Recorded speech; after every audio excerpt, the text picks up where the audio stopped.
السلام علیکم گائز، میں اپنے گھر واپس آ گئی ہوں۔ گھر آ کر دل کو سکون تو بہت ملا، لیکن سچ کہوں دل کا ایک حصہ جیسے ابھی بھی امی کے گھر پر رہ گیا ہو۔ جب تک امی کے گھر تھی ہر وقت لگتا تھا بس گھر جانا ہے، اپنی روٹین میں واپس آنا ہے، لیکن جیسے ہی اپنے گھر آئی ہوں امی کی یاد بہت زیادہ آنے لگی۔ صبح اٹھ کر سب سے پہلے امی کی آواز سننا، ان کا ہر بات پر فکر کرنا، بار بار پوچھنا ناشتہ کر لیا، کھانا کھا لیا یا نہیں، یہ سب چھوٹی چھوٹی باتیں بہت زیادہ یاد آ رہی ہیں۔ اور صرف امی ہی نہیں، بھائی بھابھی اور بچے سب لوگ بہت زیادہ یاد آ رہے ہیں۔ ہم سب کا ایک ساتھ بیٹھنا، کھانا کھانا، چائے پینا، باتیں کرنا، ہنسنا مذاق کرنا بہت زیادہ یاد آ رہا ہے۔ وہ لمحے کتنے خوبصورت تھے، اس وقت شاید اتنا احساس نہیں ہوتا، لیکن دور آ کر ان لمحوں کی اہمیت اور رشتوں کی اہمیت بہت زیادہ فیل بھی ہوتی ہے اور سمجھ میں بھی آتی ہے۔ اب جب اپنے گھر میں کام کر رہی ہوں، بیگ ان پیک کر رہی ہوں تو ہونیسٹلی کام کرنے کو بالکل بھی دل نہیں کر رہا۔ کبھی کبھی انسان فزیکلی نہیں تھکتا، بس مینٹلی تھک جاتا ہے۔ پھر میں نے سوچا آہستہ آہستہ کام سٹارٹ کرتی ہوں۔ سب سے پہلے میں نے روم تھوڑا سا کلین کیا اور سچ بتاؤں اسی وقت تھوڑا سا اچھا فیل ہونا شروع ہو گیا تھا۔ چھوٹی چھوٹی چیزیں ٹھیک کرتے کرتے مجھے ریئلائز ہوا کہ روٹین چاہے کتنی بھی سٹریسفل ہو، اپنے گھر کی فیلنگ الگ ہی ہوتی ہے۔ کبھی کبھی سوشل میڈیا پہ سب کچھ پرفیکٹ لگتا ہے، پرفیکٹلی روم، پرفیکٹلی لائف، پرفیکٹلی روٹینز، لیکن ریئل لائف میں ایسا نہیں ہوتا۔ ریئل لائف میں ہم بہت زیادہ تھک جاتے ہیں۔ کبھی ہمارا روم میسی ہوتا ہے، کبھی موڈ آف ہوتا ہے اور کبھی امی کی یاد آتی ہے اور کبھی ہمیں صرف خاموشی چاہیے ہوتی ہے، اور شاید اسی لیے یہ سب ریئل مومنٹس میں ریکارڈ کرنا چاہتی ہوں، تاکہ جب کبھی فیوچر میں ان ویڈیوز کو دیکھوں تو مجھے یاد رہے کہ لائف پرفیکٹ نہیں تھی لیکن پیاری ضرور تھی۔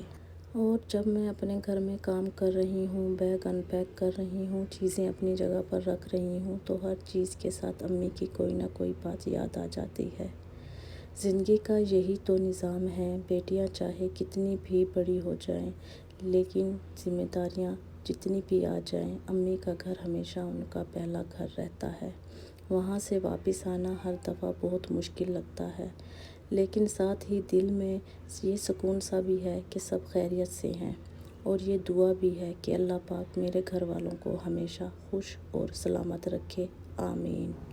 اب واپس اپنی روٹین شروع ہو گئی ہے، گھر کے کام ہیں، بیٹی کا خیال رکھنا ہے اور اپنی ڈیلی لائف بھی سٹارٹ کرنی ہے۔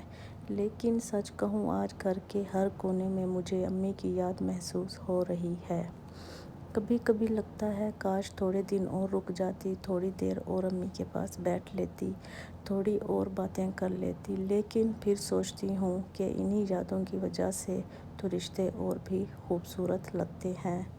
آج کا دن بس اسی احساس کے ساتھ گزر رہا ہے کہ میں اپنے گھر تو آ گئی ہوں، لیکن دل کا ایک حصہ ابھی بھی امی کے گھر میں ہے۔ اور مجھے بہت ساری چیزیں آرگنائز کرنی ہیں، ساری چیزیں سمیٹ کر رکھنی ہیں، کپڑے فولڈ کرنے ہیں اور اپنی روٹین کو پھر سے بلڈ کرنا ہے۔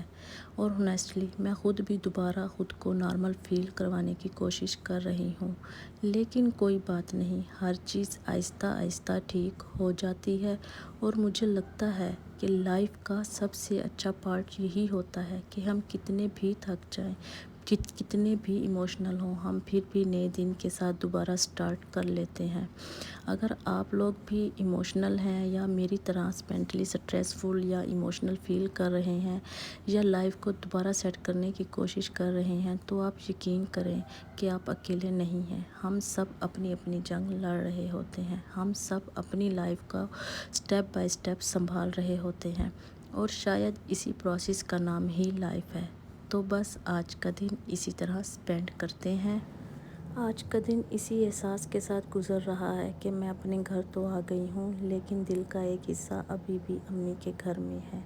آپ سب بھی کمنٹ میں ضرور بتائیں، کیا آپ کو بھی اپنے میکے یا گھر والوں سے دور آ کر ان کی یاد اسی طرح ستاتی ہے؟ اللہ پاک ہم سب کے والدین کو صحت اور لمبی زندگی عطا فرمائے، اور جو ہم سے دور ہیں ان کو اپنی حفاظت میں رکھے، آمین۔ ملتے ہیں ہوم اگین ڈائریز کے نیکسٹ ایپیسوڈ میں۔ تب تک آپ میرے چینل کو لائک کریں، شیئر کریں، سبسکرائب کریں۔ انشاءاللہ نیکسٹ ایپیسوڈ میں ملاقات ہوگی۔ اللہ حافظ۔